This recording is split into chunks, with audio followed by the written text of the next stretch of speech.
I'm Amy Lestitian-Burke, Vice President, Industry Solutions for the Consumer Brands Association. We are so excited you have joined us for today's Industry Insight session, Forecasting for Uncertainty in the U.S. Economy. This series provides overviews of broad topics that are top of mind for CPG professionals. There's a couple of housekeeping items I'd like to go over before we get started. Everyone's line was muted upon entry to reduce background noise. If you have a question during today's session, please submit it using the Q&A button on the bottom of the screen. We've saved time at the end of the session for you to ask your questions. So let's dive into today's session. At the outset of 2022, it seemed a back-to-business, pre-pandemic economy was on the horizon. However, the first half of the year proved lingering pandemic effects, coupled with the geopolitical disruption and extreme weather, only introduced more uncertainty. CPG companies must incorporate the dynamics of a volatile economy into their strategic planning to be better positioned in the short and long term. I'm pleased to introduce our two speakers for today, who will share economic trends for the remainder of 2022 and 2023, and strategies CPG companies can use to monitor key issues and how these issues influence different CPG categories. Rich Wagner is the founder and CEO of Prevedere, an industry insights and predictive analytics company. Today, Rich is joined by Michelle Green, principal economist for Prevedere. Rich and Michelle, thank you for joining us today to share your expertise. It's all yours. Thank you.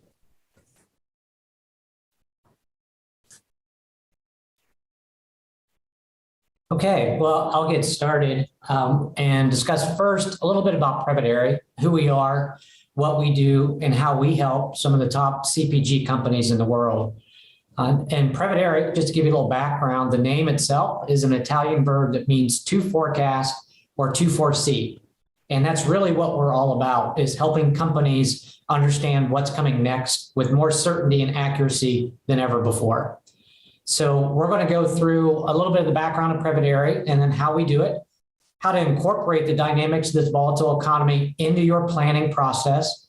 And then Michelle's really going to talk about the meat of today's subject, which is economic trends and what we're seeing for the economy and how that may impact consumer packaged goods going forward in 2022 and then into 2023.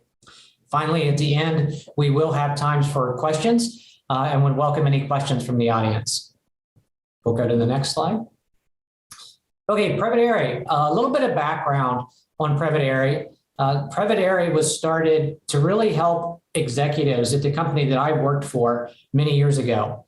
And simply put, what was happening there is we were making forecasts and plans for our business, really leveraging our internal historical data that we had in our systems that I had implemented over the years, and then really what the sales team and maybe others thought about the future.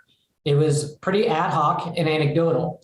And what I realized in talking to our CFO is that what he needed were leading external drivers of this very diverse global company that we had.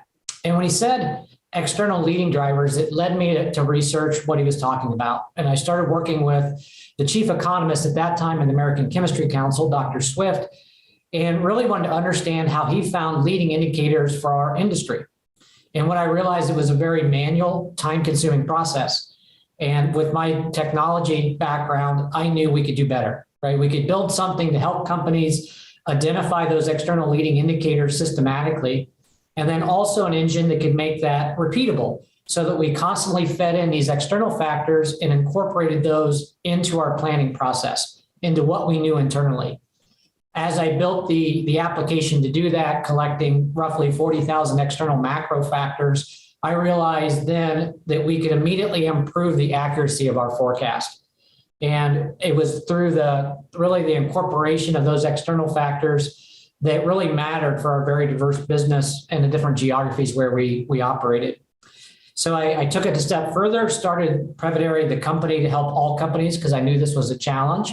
And today we collect over 4 million things on consumer behavior, certainly macro conditions, industry metrics, so the microeconomic, lots of online activity, and new high-frequency data that we didn't have when I started the company 10 years ago. So we've got more data at our disposal, which in itself can be a problem. How do we identify the right factors for our products and services in the markets where we do business? That's where AI and machine learning come in. We, by hand, as humans, cannot process all this data fast enough and get it to you in a timely manner. But with machine learning that we've built over the years and improved on, we now can be confident about the factors that we're using and get you that information in a timely manner so that you can use it to make those important decisions. The other thing about the engine that we built, we know the world's changing every day, and those data sets are updated continually. So we need and have built an always-on monitor of these external business drivers. If something changes, like the volatility of gas price, there's a threshold where that will start having an impact. Consumer prices have hit a threshold as well, to where consumers are actually now starting to slow down. That price pressure and that price increase, they're not willing to accept anymore, that we have to understand how they're going to behave now with these higher prices. The other thing that we know is we really don't know the future that well. There are many scenarios that can come out of a pandemic and a global recession or a geopolitical event, and we need to make not just one forecast, but multiple. And we help companies do that in a timely manner. And the last thing, with systems like these that collect external data, predictive models that we can use and incorporate, the good thing about AI and ML-based models is they never take a sick day. They're always on, and they can alert you as soon as something that's going to impact your business is uncovered. It can alert you that there may be a miss coming up or an opportunity in the market that you want to take advantage of. So real-time alerting on these external factors is more important than ever before. We'll go to the next slide. There are 4 key steps in really incorporating this advanced predictive planning into your process. The first thing is we have to discover, and what we call Prevedere discover, those factors that are relevant for your unique business. Everybody in the past used to look at GDP, maybe industrial production, consumer prices, unemployment, those kind of easy things that are out there, where there's much more data than that. And some of that data may not be relevant. GDP is overall a lagging indicator, right? And it's not a timely indicator anymore for our fast changing world. So we need to know specifically what are those factors that you should look at and those different categories of data out there: consumer behavior, economic, supply and demand, pricing. And then we want to also quantify it. It's not enough just to say that, yes, we follow unemployment numbers or consumer price increases. You actually have to quantify, well, what's it mean if it goes up a percentage point to my business? Because it's going to be different for every product that you have, every geography that you have. The other thing that I mentioned that we have to do once we quantify those impacts is we have to build likely scenarios of what's coming next. Not only do we use leading indicators, but a lot of times we'll extend those and say, okay, we're hearing that there may be a recession coming in December. It may last 2 or 3 months. Let's build a scenario for that so that we know what levers to pull, what actions to take ahead of time. And the last that I mentioned, once we understand these drivers, we quantify the impact, we build our likely scenarios. Well, we all know that things are changing very quickly. We have to monitor for those changes and alert those business leaders when things actually matter, when there's going to be a variance between what the internal plan is and what the market is telling us. We'll go to the next slide. Okay, and the other thing that we know is there are factors today that are more impactful than they were 2 to 3 years ago. And it's making the job of business planners very difficult. It's inflation and consumer prices. It's the labor imbalance. Although we may want to produce a lot more product, we may not have the shifts to do it anymore. There are supply constraints that are ongoing. Different countries are reacting differently to the pandemic, which makes supply disruptions are going to continue for several more quarters, it really appears, in the behaviors that we're doing around the globe. Consumer spending has shifted. That's the other factor we have to look at. Some of the online shopping has come back to brick and mortar. Some of it is not. Some of that last mile delivery has changed. The way people, whether they want to go out, whether they stop at a convenience store, or they stop at a big box retailer, is all different today. So consumer spending shifts and consumer behavior. And then the stock market volatility. Consumers are reacting, and the markets are reacting drastically to news. Almost every other day, there's a large shift in the markets, and we have to take that in consideration. We also have to understand what this lowest level that we've ever seen in consumer sentiment, what does that really mean for our business? Is it going to really start to turn into a pullback in spending? And what level is that going to be? So we've got more pressures today. Knowing those factors impact your business, and knowing when they impact your business is very important. And that's what we help companies do. And we'll go to the next slide. The other thing that we've learned is it's really important today to have real-time data. A survey that was done by Accenture interviewed or asked 450 CFOs, if they needed real-time data to make better decision. Almost all of them said yes. Those that don't, maybe they're in a nonprofit, or maybe it's a government contract.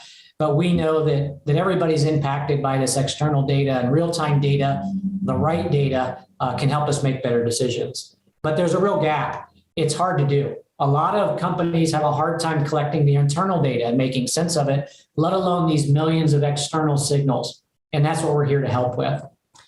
The other thing that CFOs have said is shown on the next slide, which is that this skill set of being able to really predict or model or create scenarios, there's a real skills gap within our current teams, whether it's an FP&A team, whether it's a market insights team, maybe a data science team, category brand managers and their reports, that predictive modeling and scenario planning really takes some expertise. And it's the number one skill that the companies are looking for. And we can help automate that and help provide the ability to really identify, anticipate, and manage risk. Because that's what it's really all about. This volatile world is creating risk, but it's also creating opportunity for some companies. So I think that's another point, is ability to identify and anticipate opportunity in the market is equal in many cases to managing risk. And if we'll go to the next slide. The benefits, pretty easy to see. If we could anticipate a market opportunity ahead of our competitors, we may gain market share. We may increase top line revenue. Now, if we optimize our forecast, we can reduce excess and obsolete inventory. That's significant cost savings and frees up working capital. So we want to optimize working capital with a more accurate forecast, improve our efficiency to make and deliver product, right? Let's stop double shipping product. Let's make sure we have the product at the right place at the right time. And again, reduce that risk to working capital, reduce to the organization when we do miss forecast. It's a large contributor to leadership changes, is not being able to understand risk. Maybe something happens the business didn't see. Well, that disruption will ripple throughout the organization. So as we go to the next slide, we'll talk about, what does it mean? Can we quantify the benefits? Well, the hard dollar, the tangible things are things like inventory reduction, the shipment costs that we have, reducing excess shipment or double shipments, all those things. Studies that are done that show in large companies, multi-billion-dollar organizations, but even down to the smaller, hundreds of millions, there's significant savings to be had for every 1% improvement. In this study, they looked at large companies and said, for every 1%, we can reduce inventory cost, or we can take advantage of really the out of stock and reduce that. It ends up achieving about 35 million to the bottom line. Why that happens is we're able to reduce forecast error, reduce safety stock, right? Optimize shipping and manufacturing and logistics, reduce inventory cost overall. And we usually do that by about 50%. So if the average company may miss their forecast, 10 to 15%, what if we could cut that in half? Not just 1%, but maybe we can move the needle 5 to 7%. We'll go to the next slide. So, from here, I'm going to hand it over to Michelle. She's going to talk about the important stuff and really the timely things that happened even this week and today. So, Michelle. Thank you, Rich. Well, hello, everybody. I'm very happy to be here with you today, and I can't think of a more important topic given what's going on in the economy today. So if we'll go to the next slide, we might as well just dive right in. What I've been hearing from the discussion so far is that uncertainty certainly is one of the biggest challenges that we face as consumers, as policymakers, as business leaders, right? And that uncertainty is certainly well-founded.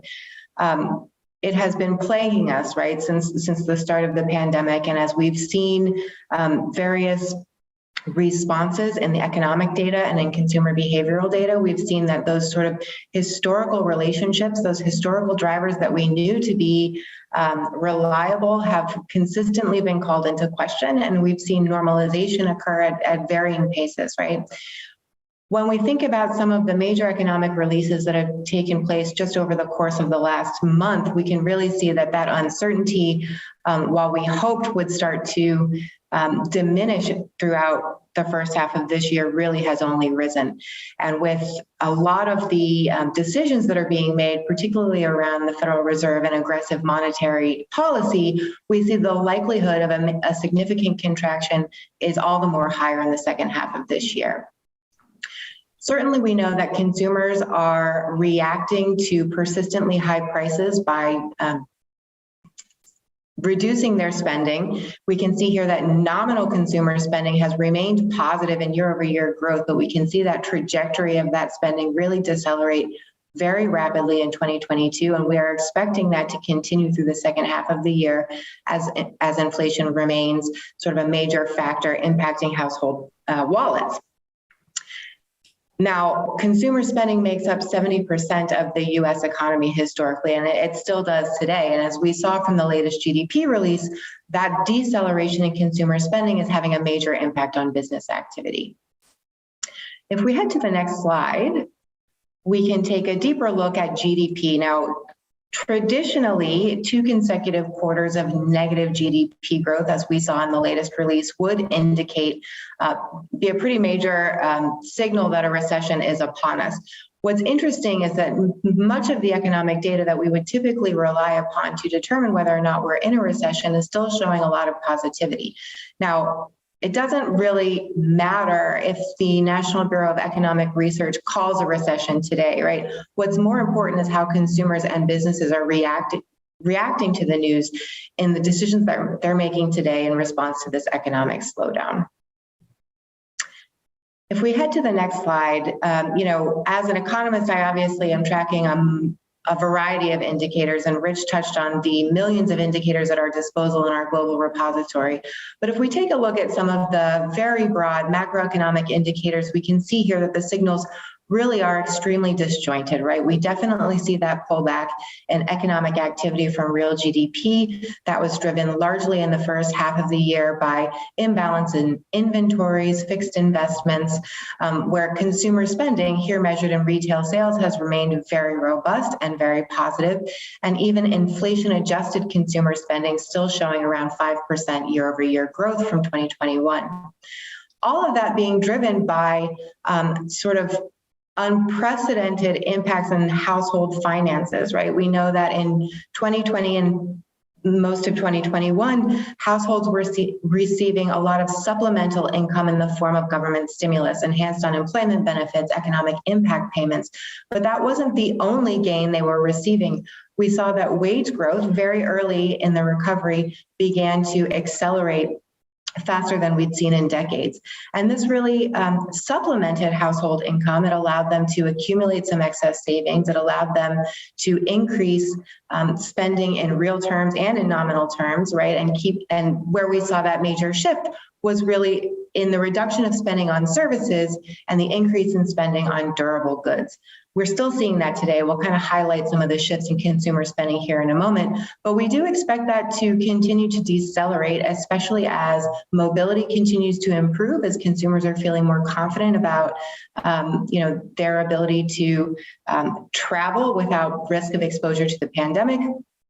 But inflation is really limiting that potential, right? And so we definitely know that inflation has been a major part of the narrative in the later part of 2021 and 2022, being driven by a lot of different factors, some transitory and some cyclical, right? As we think about how inflation changes through the second half of this year, we're really expecting to see some cyclical forces start to cause a deceleration in consumer prices, but still some more transitory forces, namely rising food and energy prices, that will keep inflation very high through the second half of this year relative to pre-pandemic levels. Now, most importantly, I think it is the impact of the combination of these factors on consumer sentiment and business sentiment that really elevate the risk in the second half of this year. So let's take a look at consumer sentiment on the next slide.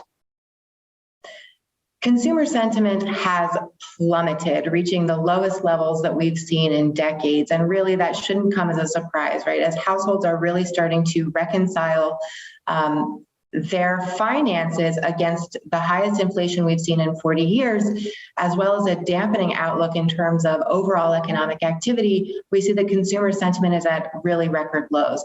Now, this is really bad news, right? Because if we're hoping that consumers continue to drive forward the recovery, this is a signal that consumers may not do so, right? Consumer sentiment is typically a fairly strong leading indicator.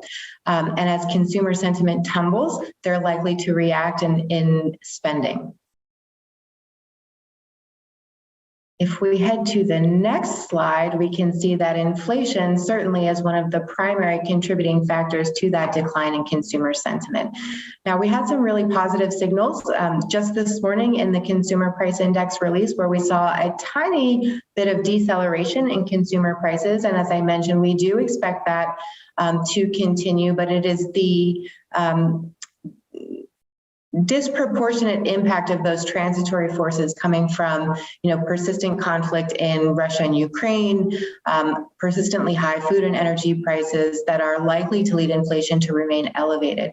If we head to the next slide, some of the more cyclical factors that are impacting consumer prices, we are starting to see some very positive signals, right? And so as we see evidence of excess inventories in retailers and manufacturers, as we think about the deceleration in wage growth as the labor market begins to normalize, these are factors that should help to control those increases in consumer prices through the second half of the year, such that we're expecting inflation to peak in the third quarter.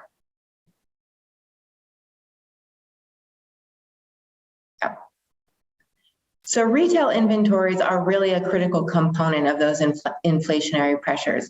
Now, we know that in 2021, persistent supply chain constraints, excess demand for durable goods really put a lot of pressure on retailers to keep their shelves stocked, and they were having a lot of difficulty with all of those constraints, meeting the needs of their consumers, meeting the demand of those consumers. What we've seen in the first half of this year is that a lot of those pressures, supply chain constraints, especially domestic ones, are really starting to alleviate. The greater availability of labor for the manufacturing sector, as well as greater availability of inputs, are really starting to increase production capacity, which is very good from a manufacturing perspective and a production perspective. But as demand begins to soften in response to inflation, it's leaving many retailers with excess inventories, which they will be looking to move in the second half of this year. Now, this could be a very significant downward pressure on consumer prices in the second half of the year, which would be good news for the Fed, but not necessarily good news for retailers as they're seeking to pass on some of the increased input costs that they're still experiencing onto the consumer. If we head to the next slide, I do want to also talk a little bit about some of the labor market dynamics. I think one of the most interesting things that has happened in this recovery is the disconnect between labor market activity and broader economic activity. Now, the labor market historically lags overall economic activity by about 3 to 6 months. But what we've seen in this recovery period, especially as workers have exited the labor force, is that we're experiencing one of the tightest labor markets we've seen in decades. Now that, of course, has been the major contributing factor to some of the extraordinary wage gains that have taken place over the last 2 years, but we are starting to see signs that softening in labor markets are emerging, especially in some concentrated sectors. So again, as mobility has improved throughout the course of 2021 and the first half of 2022, we've seen some sectors recover fully all of the employment losses and all of the permanent exits from the pre-pandemic level as of the first half of this year.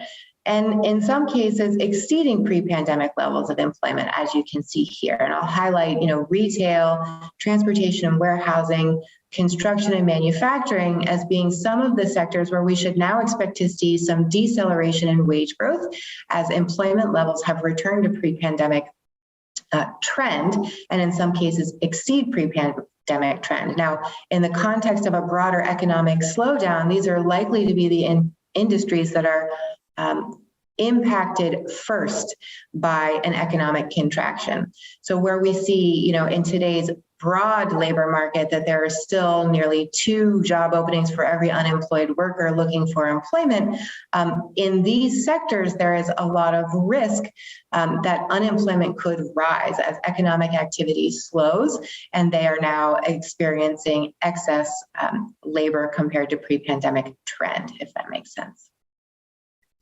Now, this is good news for inflation as well, right? So if we do start to see deceleration and broader wage growth being led by these industries, that will, in the longer term, lead to a deceleration in consumer prices as well. So if we go to the next slide, we can see that wage growth historically has had about a 15-month lead on consumer prices. And so while we have likely seen the peak of wage growth emerging in the second half of last year, it will still be some time before we see a meaningful alleviation in headline consumer prices as a result of just wage growth specifically.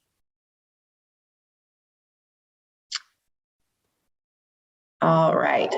And so what does all of that mean? When we think about how the labor market continues its path toward normalization through the second half of this year and 2023, what we really see is a lot of risk, right? We can see that because of this weakness that's starting to emerge in some key industries, because of the consistent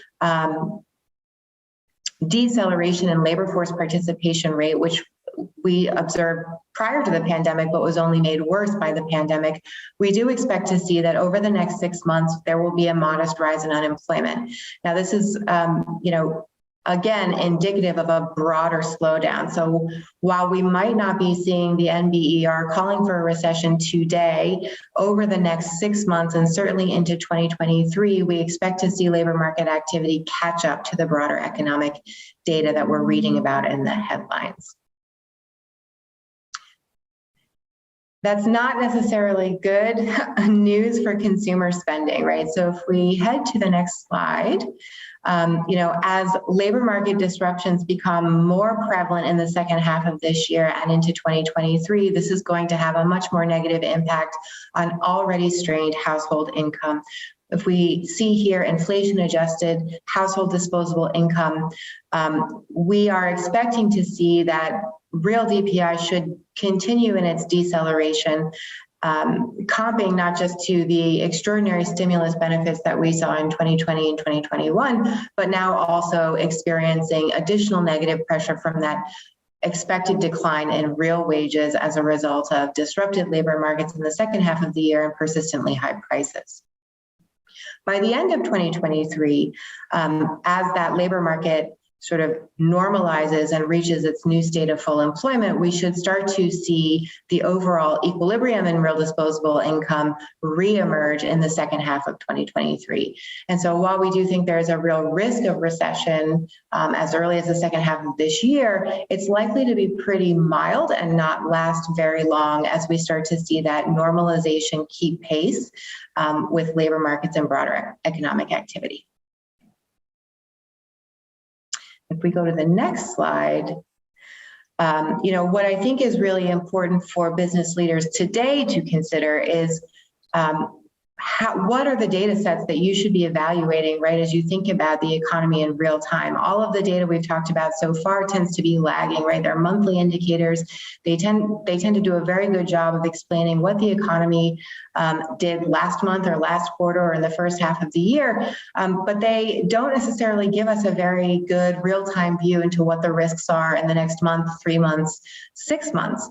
And so, as I mentioned, a little bit earlier, consumer spending really being the growth engine of our economy, representing about 70% of economic growth. The question is, will consumers be able to maintain the high levels of consumer spending throughout the second half of the year that they did in the first half?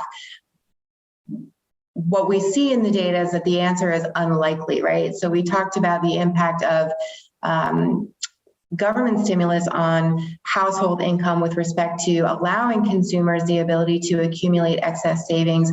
We know in the second quarter that household savings are all but depleted, right? And we can see that as consumers have looked to maintain the levels of spending in the first half of 2022 that they were able to achieve in 2021, that they're more heavily relying on increasing revolving credit. Now, this is a really negative signal, right, for consumer spending in the second half of the year, as excess savings have diminished and consumers are increasing credit just at the time when interest rates are rising, right? This is going to put a lot of strain on household finances in the second half of the year and likely accelerate the reduction in consumer spending that we've already observed in the data.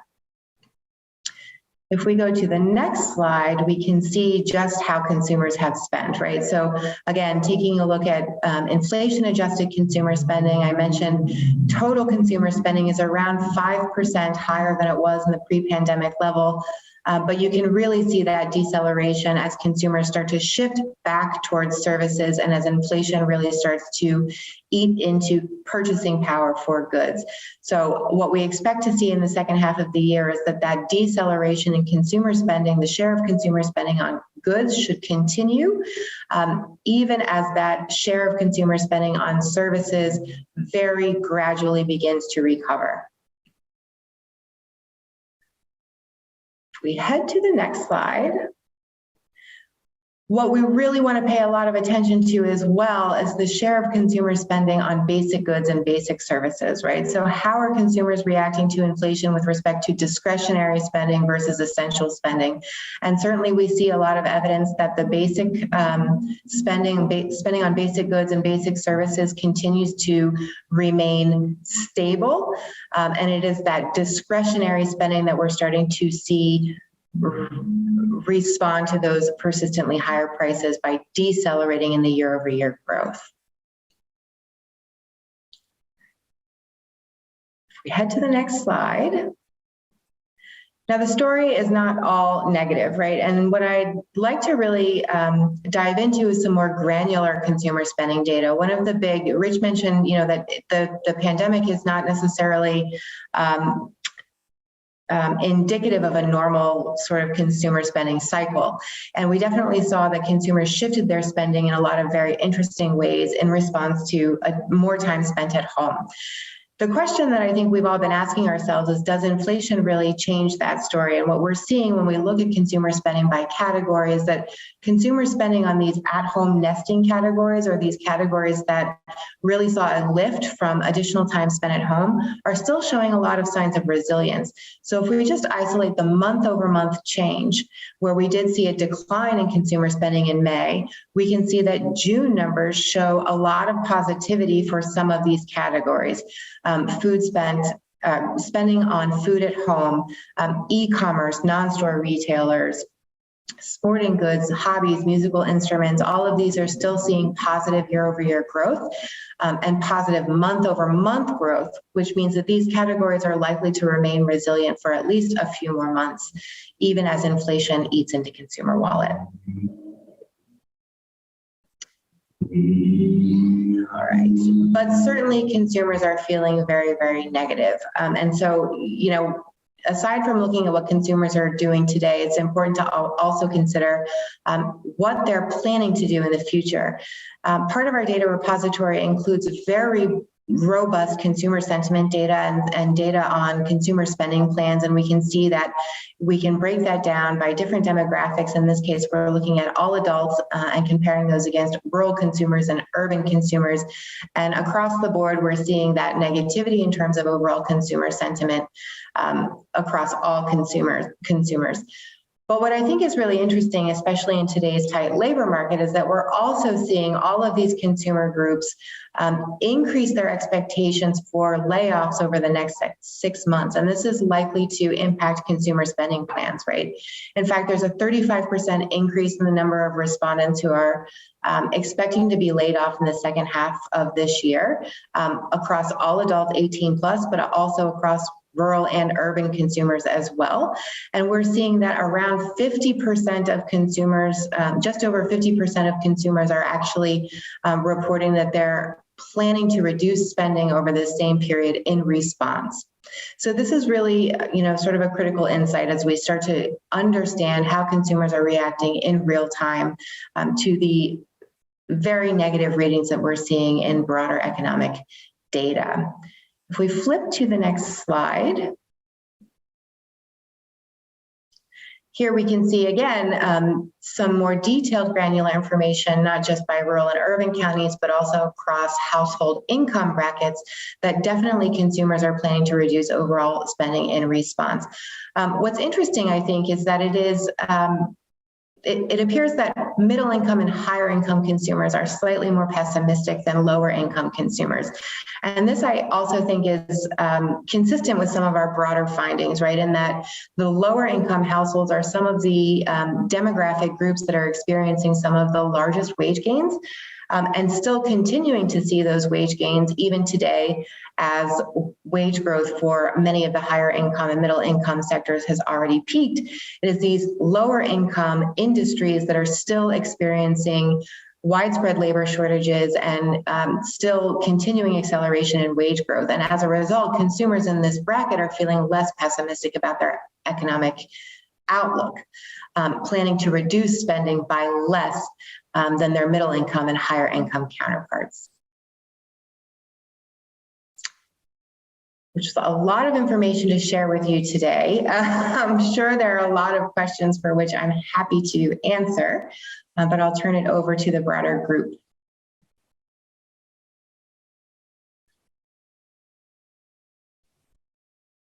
Thank you, Rich and Michelle. It was very insightful, a lot of information packed in there. And now we're at the Q&A portion of our session, which is really fun. And for those of you attending, just as a reminder, if you have a question, please submit it. There is a Q&A panel at the bottom of your screen. I'm going to start us off here. One of the first questions that came in is, what are the key factors that my company should be tracking as predictors of recovery? Michelle, I don't know if you want to take that. Yeah, I'm happy to take that. I mean, I definitely, as an economist, I'm a little bit biased in terms of wanting to always watch the big, broad macroeconomic indicators. Definitely some of the things that I'm tracking right now are any changes in the trajectory of the recovery in industrial production, certainly the labor market. I tend to favor some of the higher frequency indicators in labor market activity. So I'll be paying really close attention to initial unemployment claims, especially as we start to worry about whether or not a broader economic slowdown is taking place. I think there are a lot of high frequency indicators that really send a lot of strong signals. So one of the other sets that I tend to frequent are weekly consumer spending data produced by the Bureau of Economic Analysis that produce weekly consumer spending data by category and channel. And I tend to watch those for any major movements in this very volatile world. If we were a little bit closer to a more historical business cycle, I would add some more structural indicators, right? I want to look at things like ISM PMI indices to see what's changing in terms of business confidence and production activity.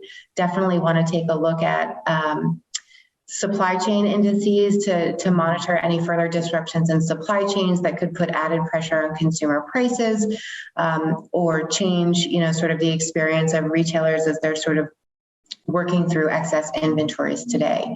But that's sort of a subset that I would track. I don't know, Rich, if you have any others you would like to add. You mentioned high frequency, and I think we'll explain that. Traditionally, our economic indicators come out monthly, quarterly. With the pandemic, we knew that was not acceptable anymore because things were happening faster. And a lot of higher frequency, daily, weekly indicators were being created by these same groups that created the monthly and quarterly. So I think the weekly economic index that's created really is a leading indicator for GDP. And it comprises, I believe, 8 different signals. So it's a composite. But that's one we also look at and we consider high frequency because now we have a GDP, a good predictor of GDP that comes out weekly that we can watch, along with the initial claims she mentioned, PMI, and some of the more traditional indicators that we watch. The category spending weekly, I think, is very relevant for this group also. And if you want to reach out to us, she can kind of write these down for you, point you in the right direction. Okay, great. We have some other questions related to, Michelle, when you were talking about the recession. You said that it wouldn't be that long. So there's a question about what is not that long? Is that a few months? Is that longer than that? And then in addition to that, with all these less positive signs, anticipating a mild recession versus, I guess, a full one. So if you could delve into a little bit there. Yeah, absolutely. So, in our baseline scenario, we're really expecting to see a mild recession spread across the broad economic activity. So not necessarily just limited to GDP, but we're seeing that begin in the fourth quarter of 2022 and likely to be over by the third quarter of 2023. Now, it is likely going to be very mild. So what I mean by that is that the depth of decline in year-over-year terms and economic activity is likely to be small because we are seeing wage growth today still really maintain extremely high levels in terms of relative to pre-pandemic levels, right? We're seeing the employment cost index is up 5.7% in the second quarter year over year, which is much higher than the typical level that we would normally see between 1.5% and 2.5% a year. And this is likely to mean that even as consumers are battling inflation, they're still going to have extra cash on hand to help them sort of weather the storm. And so that their spending will be less than it was in 2021, but still be higher than it was relative to pre-pandemic levels. And there really is sort of a psychological effect to this, right? As consumers are feeling more optimistic about their long-term finances, that means that the reduction in spending as a result of higher prices is likely to be shallow, if that makes sense. And that's really what we mean by a mild recession. We're not expecting to see the very deep sort of reduction in production activity or the deep reduction in consumer spending that we saw, say, in the 2008 recession that was caused by much more severe structural dynamics. Thank you for delving a little bit more into, and us not assuming, right, what this time frame, because I guess we could think like 2 years is not long, it's all relative, right, based on what we've been through. There's enough positive momentum that I think it really will be short. That's good. That's good news. There's another question that came in. What can we look for as a company as the signs of reaching equilibrium on disposable income?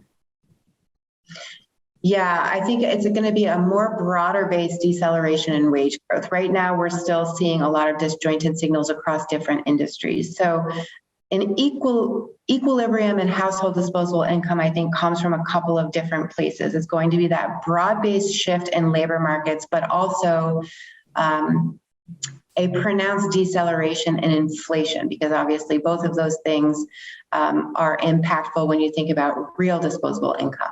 Now, the inflation story, and we talked a little bit about some of the structural factors that we think are going to cause a deceleration in consumer prices, but certainly the risk there is that the ongoing war in Ukraine and various other external shocks could still continue to put extraordinary pressure on food, energy, housing, When I looked at the CPI release this morning, I found that consumer price inflation for groceries is still up 13.1% for the year. So it's not like the inflation narrative has ended. And it is that balancing where we see sort of those transitory factors diminish, we hope, to bring more broader-based inflation under control and allow disposable income to sort of normalize and neutralize by the end of next year, which we think is very likely if the war becomes less of a factor. Yes, very important. All right, I think we have two more that have come in. If you have more questions, we still have some time, I think, to take them. So please submit them using that panel at the bottom of your screen. Another one here, Rich and Michelle, that have come in is, what is one thing that our company can do in response to the current economic environment? So like, I think it means like right now we're limited, we're all over the place. What's one thing we must do and need to do? Contingency plan, I think, is one, right? It's to truly build some plausible scenarios for your specific business. How do consumers react to purchasing the things that you manufacture today is going to be different between kind of some of the basic goods and some of the luxury goods. So I think you have to understand where do we fit in the mindset of the consumer? What's our demographic? What's a likely scenario or likely scenarios of a decline that may start in December, go through 2 quarters next year? And then how do I build a contingency plan on it? What would we do? What are the first signs that we would watch? And when will we take action so that we can optimize our cash position or maximize revenue opportunity? So I think contingency planning I would be doing now. Yeah, makes sense. Like always have what is coming and get ready and prepare, and better to be prepared, right, than not. I think a story is I worked in a Fortune 500, 2008 in October, the markets crashed and leaders in our business reacted and said, we need to start laying off people, reducing cost. When you look in hindsight, the reason that was a problem in that there were actually signals in December of 2007. They were saying that was coming and we weren't paying attention. If you reacted in October 2008 like we did and you had a presence globally like in Europe, it takes you several months to go through the European Workers Union to be able to lay off people. By the time that we were able to actually lay off people, the economy was in recovery. So, we missed it and we didn't have those contingency plans or those signals that would have said maybe 3 to 6 months earlier that we would have started planning those so that we could essentially, preserve some of that working capital and not be caught where then we have to catch up to rehire, and our competitors may have already known that. So I think that's just an example of just watching the signals and preparing for them. Yeah, I appreciate you sharing that content, like that real life story. I think that'll help a lot of our participants who are here with us today. We've had some more questions come in. To what degree, if at all, does the political climate impact consumer sentiment and economic recovery? So I know that confidence from the consumer was way down low right now. So how is the political right now environment affecting that? It's a really good question. This is something that I have tracked over the course of years because obviously we want to understand how consumer attitudes change over time and what impact that has on economic activity. Pretty reliably, consumer sentiment dips about 8 months before an election, a major presidential election, and then it recovers. Now, the dip is usually pretty mild, and you can, when one political party is unhappy, the other one typically is happy. So the net effect tends to be pretty neutral, but there does frequently in the data series tend to be a little bit of a dip about 8 months before a presidential election before it returns to whatever trend it was on prior to that period.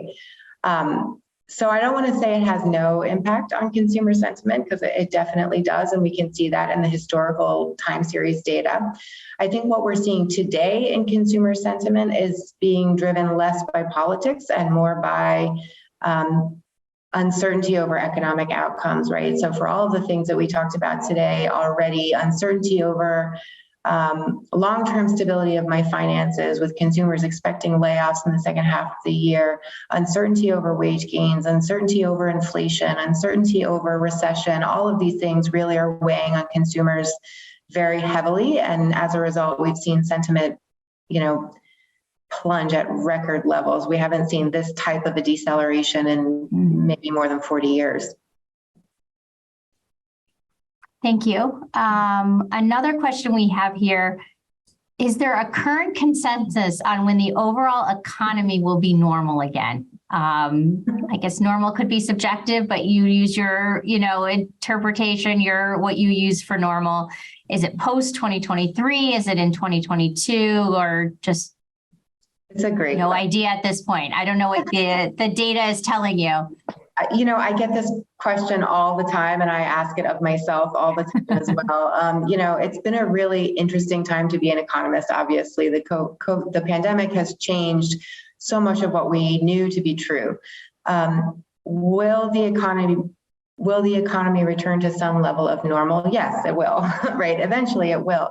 Is it going to be the same level of normal that we knew prior to the pandemic? Hard to say. I think in some cases, we've seen a lot of evidence that there have been some structural shifts in economic relationships. So I think I saw, or somebody had asked a question about the composition of consumer spending, and will we see a return to spending on services gaining the same sort of share that it had prior to the pandemic? I think probably not. I think that we are actually going to see a higher level of spending on goods for several years to come, but it will continue to diminish over the longer haul, right? And I think sort of the reason for that, if we look at some of the other consumer behavioral metrics that are available now, we can see that there really is kind of a structural shift in the way consumers spend their time, and sort of the priorities that consumers have allocated to different